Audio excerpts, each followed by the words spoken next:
ये E70 brake system का pneumatic panel है। ये जो केबल हमारा लगा है, जो ये ब्रेक इलेक्ट्रॉनिक है, उसके लिए आए हैं 4 केबल A, B, D और C। ये देखेंगे एक पोर्शन जो हमारा दिख रहा है, ये BCD का यूनिट लगा हुआ है। अब आते हैं हम E70 पैनल पर। ये देखेंगे कि हमारा पेंटो का सेलेक्टर स्विच है। इसकी 3 पोजीशन होता है, ऑटो, फर्स्ट एंड सेकेंड, जिसको हम लोग बोलते हैं PSS 85। अब आते हैं हम इन सभी प्रेशर स्विच पे।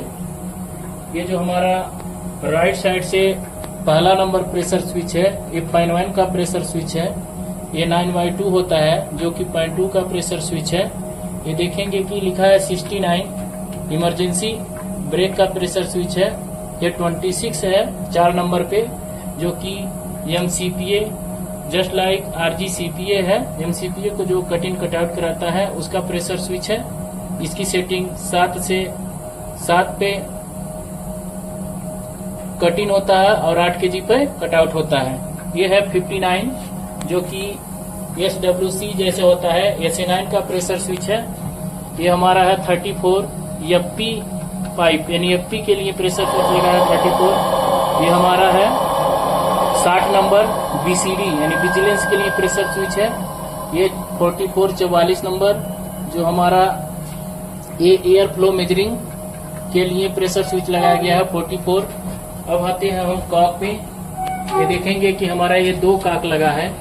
ये हमारा पहला काक है 70 नंबर काक, BP आइसोलेटिंग काक। यदि हमारा काक बंद रहेगा तो BP चार्ज नहीं होगा। इसकी नॉर्मल पोजीशन हॉरिजॉन्टल होता है। यदि हम इस काक को बंद करना चाहेंगे तो थोड़ा सा पहले खींच के इसको ऐसे बंद कर देते हैं। ये काक का क्लोज कंडीशन है। यदि इस कंडीशन में काक बंद रहेगा तो BP नहीं चार्ज होगा। तो इसको हमेशा काक को, यदि नॉर्मल लोको है तो खुला होना चाहिए।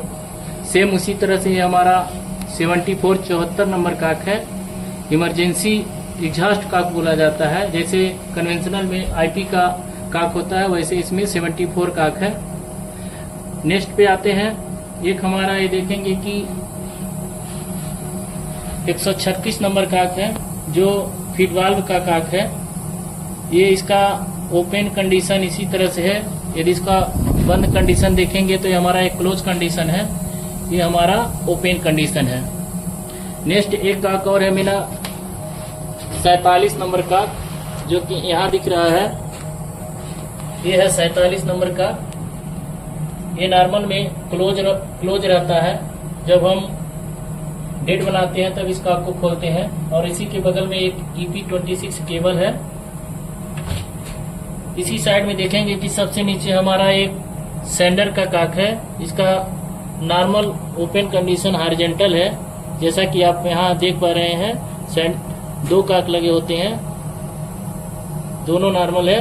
क्लोज कंडीशन इसका वर्टिकल हो जाएगा। अब आते हैं हम इस साइड में देखेंगे कि 70-74 के नीचे हमारा पेंटो का पैनल है। जो ये हमारा जो एक काक दिख रहा है, पैन 1 का काक है। और ये काक जो हमारा दिख रहा है पैन 2 का काक है। और ये एक नीचे एक काक है हमारा जो BCB का काक है। इन तीनों काक का नॉर्मल पोजीशन यदि खुला है तो हॉरिजॉन्टल कंडीशन में रहता है। यदि क्लोज करेंगे तो इसको वर्टिकल कर देते हैं। ये पैन 1 का VPT वाल्व होता है, जिसे हम लोग EP वाल्व बोलते हैं। 24 नंबर। ये 25 नंबर EP2 है, जो कि पैन 2 का होता है, जैसे VPT2 वाल्व। और यहाँ पर देखेंगे कि जो हमारा एक गेज लगा है, MCPA का गेज है, जो बेबी कंप्रेसर से प्रेशर बनाते हैं। RS टैंक में जो प्रेशर बनता है, इसमें शो करता है। ये देखेंगे कि हमारा MCPA का सेफ्टी वाल्व है, जो कि RS वाल्व 8.5 kg से अधिक चार्ज होता है तो सेफ्टी वाल्व ब्लो करेगा।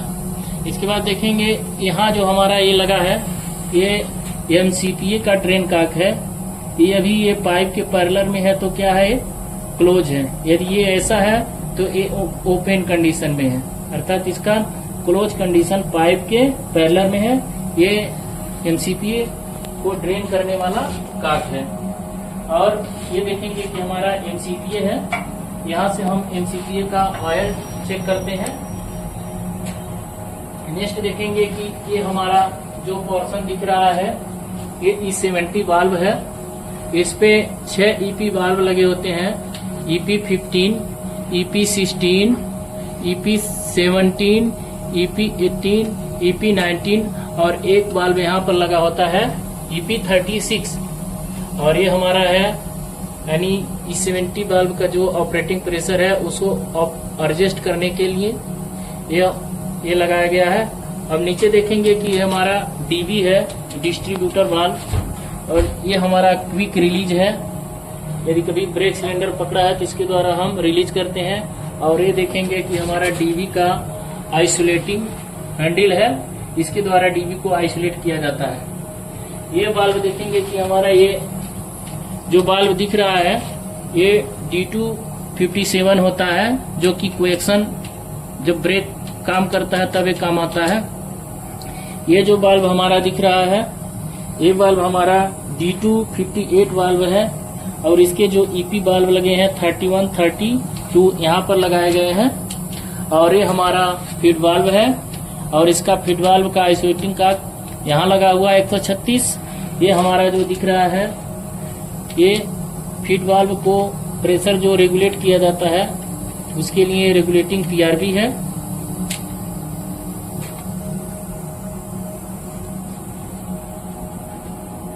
और इसके न्यूमेटिक पैनल के बाएं साइड दीवार साइड पे देखेंगे कि यहाँ हमारे जो 3 काक लगे हैं, SR1 का है, ये FB का है, और एक नीचे SR2 का काक लगा होता है। इसमें FB का ये IGBT लोगो है, तो सिर्फ हार्मोनिक फिल्टर का काक का खुला होना चाहिए, और IGBT है तो SR1 SR2 का काक क्लोज है, कोई इफेक्ट नहीं पड़ेगा। और नीचे देखेंगे वहाँ पे हमारा जो एक काक दिख रहा है साइड में दीवार पर, वो हमारा 94 काक है।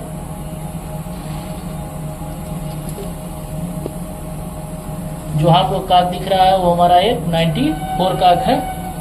यदि ये काक बंद रहेगा E70 लोको में तो लोको ब्रेक काम नहीं करेगा।